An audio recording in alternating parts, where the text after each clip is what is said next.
Hello. So what we're going to learn about in this video is all about angles on a straight line and the angles at a point. Okay. So we measure angles in degrees, and we can measure them using a protractor like this. But right now what we're going to do is using our knowledge of angles do some calculations. First thing we need to learn is the angles on a straight line, so like here, straight line, add up to 180 degrees. That's the first thing we're going to learn. It's a symbol for degrees. And then from that we can calculate missing angles. So you can see here, this is a straight line. We've just learned that the angles on a straight line add up to 180.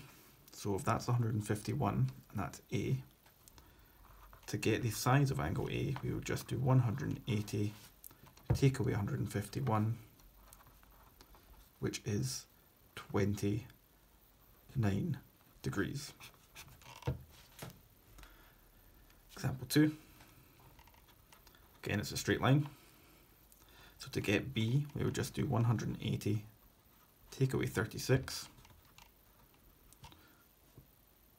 And then 180 take away 36 is 144 degrees. May look a bit more complicated, but we still know that these three angles must add up to make 180 degrees. So firstly what we can do is 43 add 56, which is going to give us 99 degrees. And then C will be 180 take away 99, which gives us 81 degrees. And that's the angles in a straight line. Next thing we're going to learn about is the angles at point. So this is a point here. And what we should know is the angles at point add up to 360 degrees. So if I want to find angle D, I know that 145 plus D must make 360.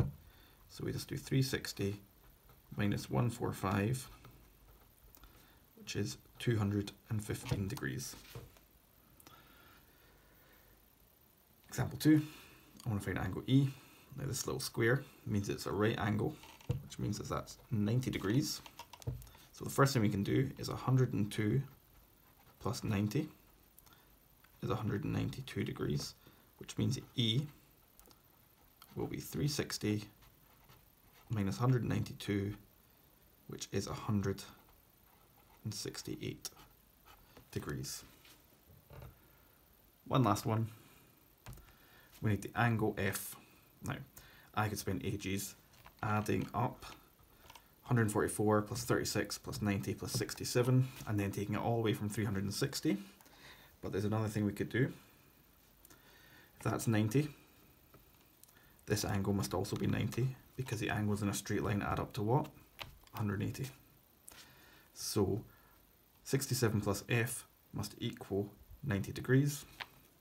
And so F equals 90 minus 67, which is 23 degrees. So sometimes there's a quicker way of doing the questions. Although if you'd added them all up and took them away from 360, you'd have still got 23. So that was angles in a straight line, adding up to 180, and angles at a point, adding up to 360.